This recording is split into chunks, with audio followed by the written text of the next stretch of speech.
Salam sejahtera buat Bapak, Ibu, dan saudara-saudara sekalian.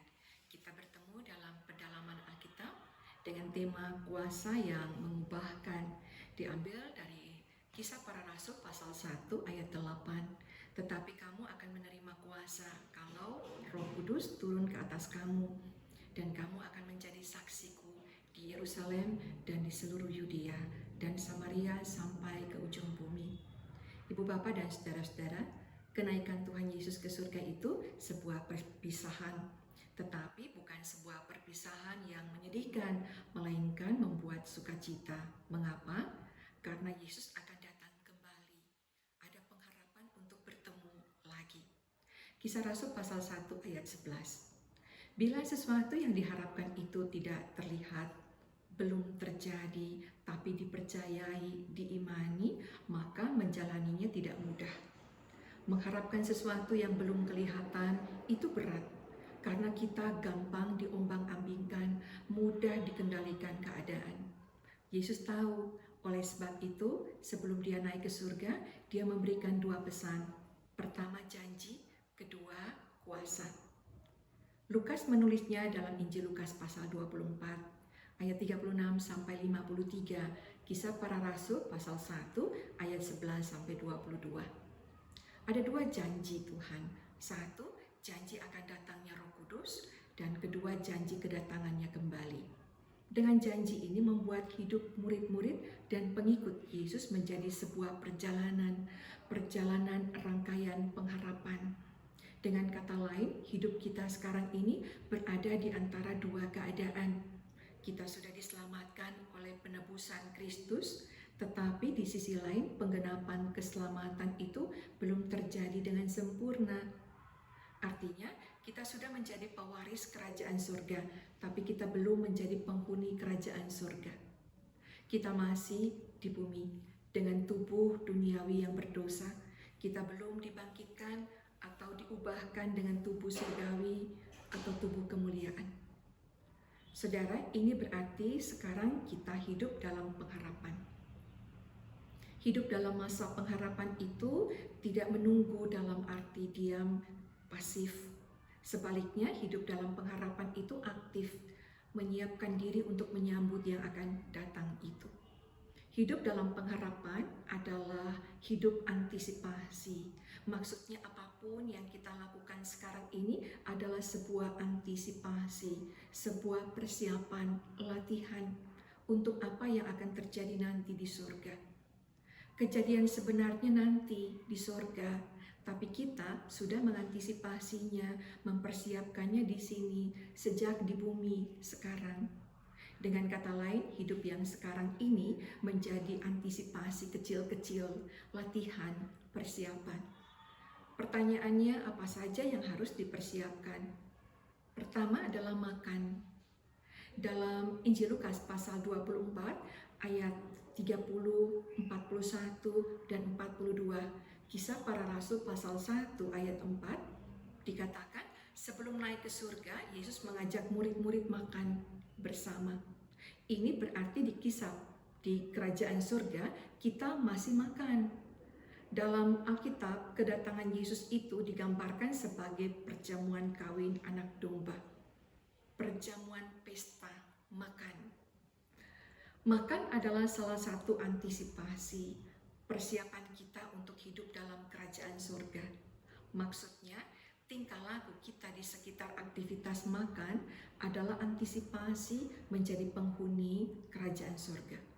Mulai dari cara kita mencari makan, mengolah makanan, menikmati makanan, berbagi makan, menyimpan makanan, melayani orang makan, memperlakukan orang yang mencari makan.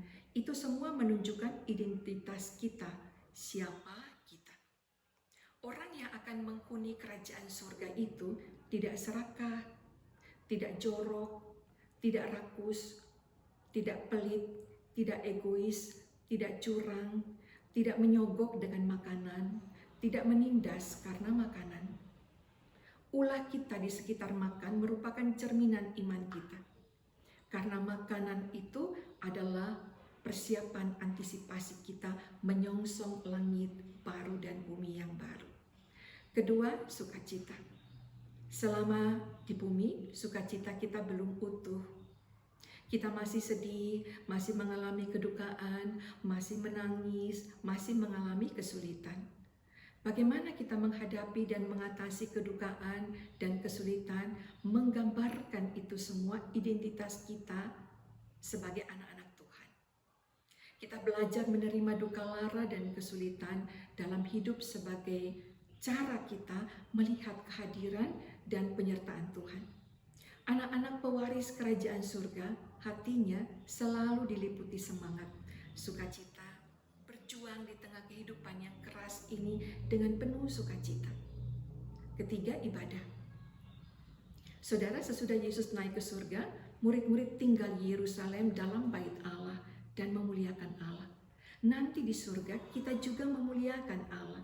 Jadi, sejak di sini kita sudah berlatih mengantisipasi dengan memuliakan Allah. Itu yang disebut dengan ibadah.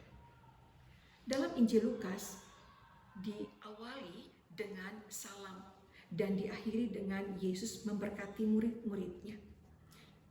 Itu terdapat dalam Lukas pasal 1 ayat 28 dan pasal 24 ayat 51. Ini menggambarkan perjalanan liturgis ibadah.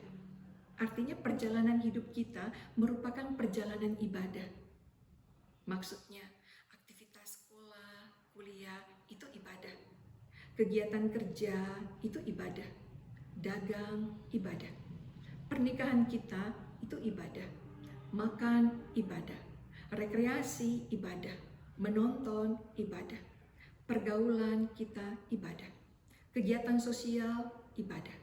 Aktivitas kita rapat-rapat ibadah. Semuanya ibadah. Jika hidup kita di dunia ini mengantisipasi surga, maka semua yang kita lakukan di dunia ini adalah ibadah.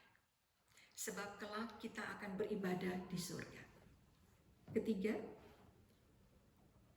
kuasa. Bapak Ibu, ada dua hal. Pertama adalah exousia, kekuasaan, yang artinya kekuasaan atau otoritas atau wibawa untuk mendatangkan pemulihan keadaan.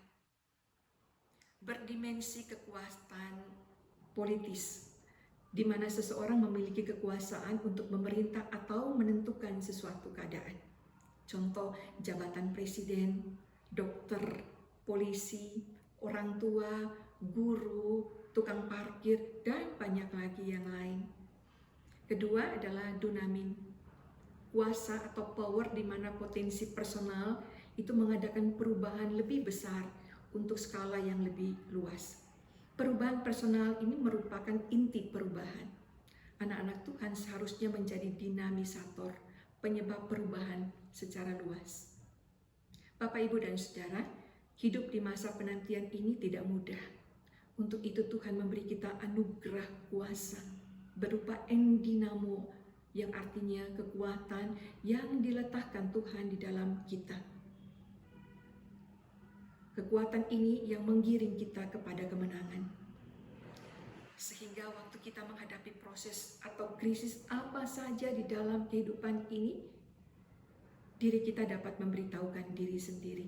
Saya harus tinggal di dalam Kristus, berjalan bersama Kristus, karena Kristuslah yang memberi kuasa, kekuatan di dalam diri kita, supaya kita mampu melewati setiap keadaan itu dan tiba pada kemenangan, bertemu bersama dengannya.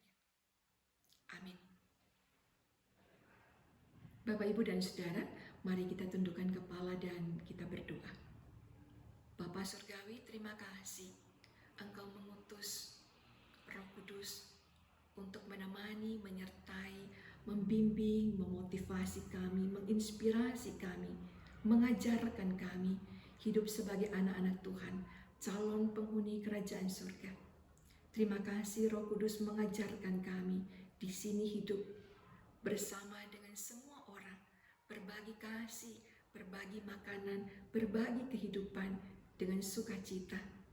Bapa, kami mengundang Engkau untuk hadir, menemani setiap kami, memasuki malam yang semakin larut dan kami hendak beristirahat nanti, biar kami semua dapat tidur dengan nyenyak.